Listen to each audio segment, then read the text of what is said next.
નમસ્તે વિદ્યાર્થી મિત્રો, ધોરણ 11 આંકડાશાસ્ત્રની અંદર આપણે ચેપ્ટર નંબર 5ના એક્ઝામ્પલ ગણવા માટે શેનું ધ્યાન રાખવાનું છે એ આજે શરૂઆત કરીએ છીએ. વિષમતાક શોધવાની રીત દર્શાવી ન હોય કે કઈ રીતથી વિષમતાક શોધો એવું કશું જ કીધું ન હોય તો કાર્લ પિયર્સનની રીત વાપરવા પ્રયત્ન કરવાનો. પણ જો વર્ગો ખુલ્લા છેડાવાળા વિતરણમાં આપેલા હોય, ખુલ્લા છેડાવાળું વિતરણ આપેલું હોય તો પછી એમાં બાઉલીની જ રીત વપરશે. જ્યારે જે બરાબર 3 x બાર minus m upon s Karl પિયર્સનની આ રીતનો ઉપયોગ ક્યારે ક્યારે કરી શકાય તો વર્ગ લંબાઈ અસમાન હોય, વિતરણ મિશ્ર પ્રકારનું હોય. મિશ્ર પ્રકારનું હોય વિતરણ તો પછી આપણે ડી શોધવાનું નથી, બરાબર. અને એસ બરાબર fx² અપોન n અને સિગ્મા fx અપોન n વાળો વર્ગનું સૂત્ર વાપરીને જ પ્રમાણિત વિકલન શોધવાનું. મિશ્ર પ્રકારનું હોય ત્યારે આપણે આ સાદિત સૂત્રવાળો વિષમતાક શોધવાનો. મહત્તમ આવૃત્તિ 2 કે વધુ વખત આવેલી હોય ત્યારે પણ આપણે આ સૂત્રથી દાખલા ગણવાના. હવે નેક્સ્ટ મુદ્દો છે, અનિવારક સ્વરૂપે વર્ગો આપેલા હોય તો નિવારકમાં ફેરવ્યા બાદ જ દાખલો ગણવાનો રહેશે. આ બધું તમને દાખલો ગણવા માટે જરૂરી બાબતો સમજાવું છું. થી ઓછા કે થી વધુ એવા પ્રકારનું વિતરણ આપેલું હોય તો એને મૂળ આવૃત્તિ વિતરણમાં પહેલાં ફેરવવું પડે. મધ્ય કિંમત અને વર્ગ લંબાઈ એમના સ્વરૂપે વિતરણ આપેલું હોય તો અધસીમા અને ઉર્ધ્વસીમા શોધી અને મૂળ આવૃત્તિ વિતરણ બનાવી અને પછી જ દાખલો ગણવાનો. અવલોકન કે વર્ગ અંતરાલ ચડતા ક્રમમાં જ રાખવાના. આ કેટલીક અગત્યની બાબતો થઈ. હવે આપણે આગળ એક્ઝામ્પલ જોઈએ. અલગ પ્રકારનો જે એક્ઝામ્પલ હશે એ હું તમને સમજાવીશ. સરખી રીતવાળા એક્ઝામ્પલ સમજાયા પછી બીજા જે એના જેવા એક્ઝામ્પલ આવતા હોય એક જ રીતના એ તમારે જાતે પ્રયત્ન કરવાનો છે. ન આવડે તો મને વોટ્સઅપ પર લખીને મોકલવાનું છે પર્સનલી, અને એ લખીને મોકલશો એટલે હું એનો પણ વિડીયો બનાવી અને તમને સમજાવીશ. હવે એક્ઝામ્પલ નંબર 5 છે કે આવૃત્તિ વિતરણ 38 કંપનીઓના વાર્ષિક ઘસારાની રકમ એને લગતું આવૃત્તિ વિતરણ આપ્યું છે. વાર્ષિક ઘસારાની રકમ લાખ રૂપિયા એકમમાં આપી છે. 7 લાખ રૂપિયા ઘસારો થાય એવી કંપનીઓ 2 છે. એક્ઝેક્ટલી 9 લાખ રૂપિયા ઘસારો થાય એવી કંપની 3 છે. એક્ઝેક્ટલી 10 લાખ રૂપિયા ઘસારો થાય તેવી કંપની 4 છે. જ્યારે જેમનો ઘસારો 11 થી 20 લાખ સુધીનો હોય એવી કંપની 7 છે. જેમનો ઘસારો 21 થી 24 લાખ સુધીનો હોય તેવી 12 છે. 25 થી 36 લાખવાળા 10 છે. આ મિશ્ર પ્રકારનું આવૃત્તિ વિતરણ કહેવાય. તો કાર્લ પિયર્સનની પદ્ધતિથી જ વિષમતા અને વિષમતાક શોધવાનો કીધો છે. તો જે બરાબર 3 x બાર માઇનસ m અપોન s આ સૂત્ર આપણે વાપરવું પડે. ઓકે, તો એના માટે આ જે કંઈ પણ વર્ગો આપ્યા છે એની મધ્ય કિંમત શોધવાની. આપણે મધ્ય કિંમતનું કોષ્ટક બનાવીએ ત્યારે આ 7 ના 7 લખવાના, 9 ના 9 ને 10 ના 10. તો જુઓ, વાર્ષિક ઘસારાની રકમ જે કંઈ પણ આપી છે એમાં કંપનીની સંખ્યા આવૃત્તિ તરીકે અહીં લખી. મધ્ય કિંમતમાં 7ની સામે 7, 9ની સામે 9, 10ની સામે 10. પણ આ 11 અને 20, 11 થી 20 વર્ગની મધ્ય કિંમત શું થાય તો સરવાળો ભાગ્યા 2 એટલે 31 ભાગ્યા 2 15.5, 21 24 45 ભાગ્યા 2 એટલે 22.5, 25 36 એટલે 61 ભાગ્યા 2 એટલે 30.5. આ મધ્ય કિંમત મળી. મેં જોડે લખેલું કે આપણે કયું સૂત્ર વાપરીશું તો fx² વાળું છે. તો f ગુણ્યા x, f અને x નો ગુણાકાર 7 દુ 14, 9 તારી 27, 10 ચોક 40, 7 ગુણ્યા 15.5 108.5, 22.5 ગુણ્યા 12 એટલે 270, અને 10.5 ગુણ્યા 10 30.5 ગુણ્યા 10 એટલે 305. આનો સરવાળો એ સિગ્મા fx શું શોધવા કામ લાગશે તો મધ્યક શોધવા કામ લાગશે. જ્યારે એફએક્સ સ્ક્વેર એટલે એફએક્સ ગુણ્યા એક્સ, આ જે એફએક્સ છે એનો ગુણાકાર એક્સ સાથે કરો તો આપણને શું મળશે? તો 14 ગુણ્યા 7 98, 27 ગુણ્યા 9 243, 40 ગુણ્યા 10 400, 108.5 ગુણ્યા 15.5 1681.75. એ રીતના આ ગુણાકાર કરીએ તો એફએક્સ સ્ક્વેર આપણને મળે. એનો સરવાળો 17,800.25. હવે આ બે વસ્તુ શાના માટે શોધી છે? તો મધ્યક અને પ્રમાણિત વિચલન શોધવા માટે. પણ આપણે જેનું સૂત્ર જોઈએ છે એ જેના સૂત્રમાં 3 વખત એક્સ બાર માઇનસ એમ, તમે જોઈ શકો 3 વખત એક્સ બાર માઇનસ એમ ભાગ્યા એસ, એમાં મધ્યક શોધવાનું કામ આપણે પતી ગયું, પ્રમાણિત વિચલન શોધવાનું કામ પતી ગયું. મધ્યસ્થ શોધવા માટે શાની જરૂર પડશે?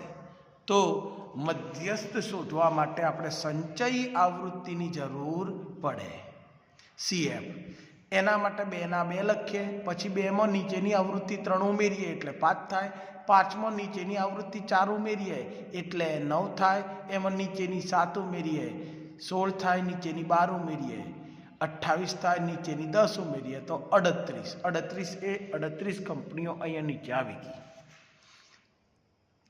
આટલું કામ આપણે કોષ્ટક બનાવવાનું કર્યું. એમાં શાની જરૂર પડતી હતી? મધ્યક શોધવા માટે સિગ્મા એફએક્સની જરૂર પડતી હતી, પ્રમાણિત વિચલન શોધવા માટે સિગ્મા એફ ઇન્ટુ એક્સ સ્ક્વેરની જરૂર પડતી હતી, અને મધ્યસ્થ શોધવા માટે સંચયી આવૃત્તિની જરૂર પડતી હતી. એટલે આ રીતનું કોષ્ટક બન્યું. હવે પછી થોડું સરળ છે, આપણે એક એક મુદ્દા લઈ લઈએ. સૌથી પહેલાં આપણે મધ્યક શોધવો છે. તો મધ્યક માટે કુલ n બરાબર 38 છે અને સિગ્મા એફએક્સ બરાબર 764.5 છે.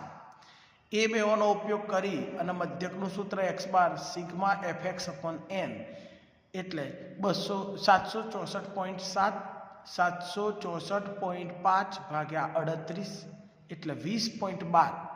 એકમ કયો હતો? તો લાખ રૂપિયા, એટલે રૂપિયા 20.12 લાખ આ મધ્યક થયું. હવે અહીંયા મહત્તમ આપણે જોઈએ, ટોટલ સંચયી આવૃત્તિ જે થઈ એ 38 થઈ. તો 38 ને 2 વડે ભાગો, 38 ભાગ્યા 2 એટલે 19માં અવલોકનને સમાવતો વર્ગ, એને મધ્યસ્થ વર્ગ કહીશું. શું કહીશું આપણે? મધ્યસ્થ વર્ગ. આ પહેલાં નક્કી કરવું પડે. તો 19માં અવલોકનને સમાવતો વર્ગ એટલે 28ની સામે દેખાય છે, બરાબર? જોઈએ આપણે કોષ્ટક પર નજર કરો. 19માં અવલોકનને સમાવતો વર્ગ એટલે 28ની સામે આવશે વર્ગ કયો? 21 થી 24. એટલે મધ્યસ્થ વર્ગ તરીકે આપણે હવે લઈએ છીએ 21 થી 24. હવે આ 21 થી 24 ને ઉપર અને નીચે વર્ગો જોશો તો 20 છે અને પેલો 25 છે. એટલે એને આપણે નિવારક સ્વરૂપની અંદર ફેરવવું પડે. અનિવારક સ્વરૂપે છે, ટુકડા પડે છે. 20 21 તો ટુકડો પડ્યો, 20.5 અને 20.5, 24.5 ને 24.5 હોત તો એ નિવારક કહેવાય, પણ અત્યારે અનિવારક છે 21 થી 24. તો એ 21 થી 24 નંબરનો જે વર્ગ છે એને આપણે નિવારક સ્વરૂપમાં ફેરવીએ તો 0.5 બાદ કરવાના અને પાછળ 0.5 ઉમેરવાના. તો 21માંથી 0.5 બાદ થયા તો 20.5 અને પાછળ 24માં 0.5 ઉમેર્યા એટલે 24.5. આ આપણો મધ્યસ્થ વર્ગ થયો. હવે મધ્યસ્થનું સૂત્ર જે છે એ L plus n/2 minus CF upon F ગુણ્યા C. હવે આ સૂત્ર આપણે અગાઉના ચેપ્ટરમાં ભણી ગયા, બરાબર?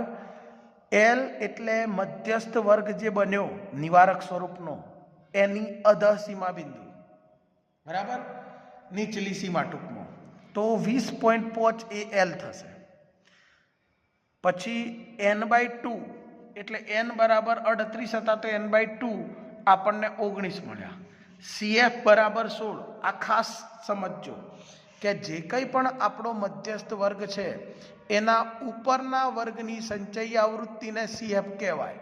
એટલે આપણો મધ્યસ્થ વર્ગ જે હતો એ 21 થી 24 છે, એના ઉપલા વર્ગ 11 થી 20ની સંચયી આવૃત્તિ 16 છે, એ આપણો CF. એટલે CF બરાબર 16. શબ્દોમાં કહેવાય મધ્યસ્થ વર્ગથી ઉપરના વર્ગની સંચયી આવૃત્તિ. જ્યારે F જે છે એ મધ્યસ્થ વર્ગની પોતાની સાદી આવૃત્તિ, સંચયી નહીં પણ કેવી સાદી આવૃત્તિ. તો મધ્યસ્થ વર્ગ આપણે 21 થી 24 વાળો જોઈએ ને એની આવૃત્તિ કેટલી છે શોધી લઈએ.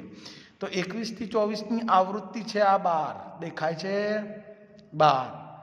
તો 21 થી 24 મધ્યસ્થ વર્ગની સાદી આવૃત્તિ 12 એ સ્મોલ f કહેવાય. તો સ્મોલ f બરાબર 12 થઈ ગયો. અને વર્ગ લંબાઈ, તો વર્ગ લંબાઈ અહીંયા C બરાબર કેટલા છે 4 છે. ઓકે,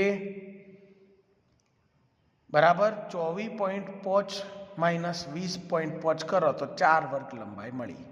આ બધી કિંમતો મળે ત્યારે આપણને મધ્યસ્થ મળે.